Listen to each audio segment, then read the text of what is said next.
Well, to all traders, and welcome back to another market review brought to you by Orbex. So it seems like the Trump trade war is back on, with a few countries hitting the headlines yesterday: Malaysia, South Korea, Japan. A few of them that will have imposed from the 1st of August.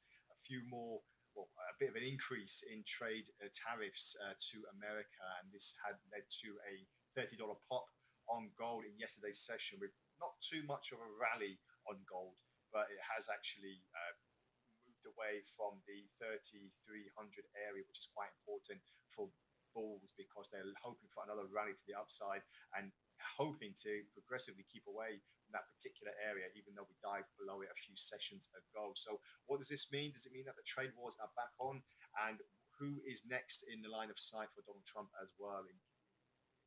This trade war has been happening since he took office with other countries.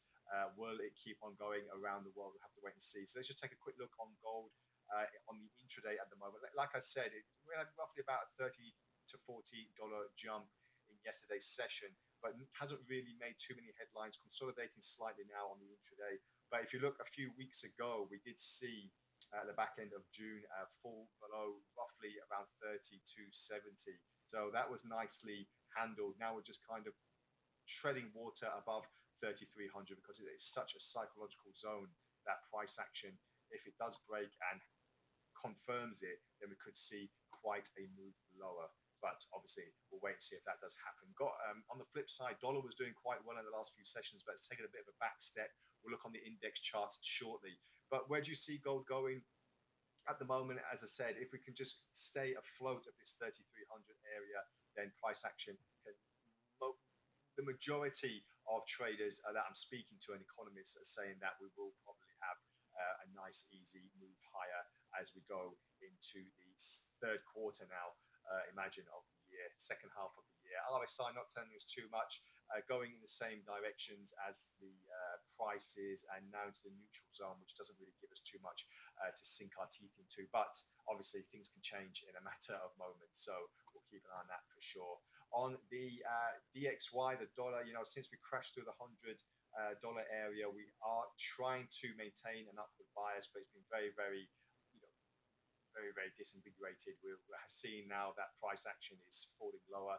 It did have a little bit of a rise, like I was telling you, but since the opening for today's session, at least, we've had a bit of a gap and a move lower. So, and we're falling away from the overbought zone. So the dollar is having a fresh sell-off now, even though it was trying to get back on its feet by lifting away from the mid-96 range. We got to the mid-97, but now, as you can see, just testing the $97 area again. So where do you think dollar's going? Where do you think gold is going? You let me know on our YouTube and Telegram channel. This will be posted as usual, and we'll just see what the outcome is. We've got a little bit more news coming this week, but it's all about Trump's trade wars that have been taking the headlines for the last 8 months, and it could pretty much continue that trajectory as well. So we'll wait and see. And as always, we'll bring you all the latest in fundamentals and technicals. So until next time, have a great trading day ahead, and bye for now.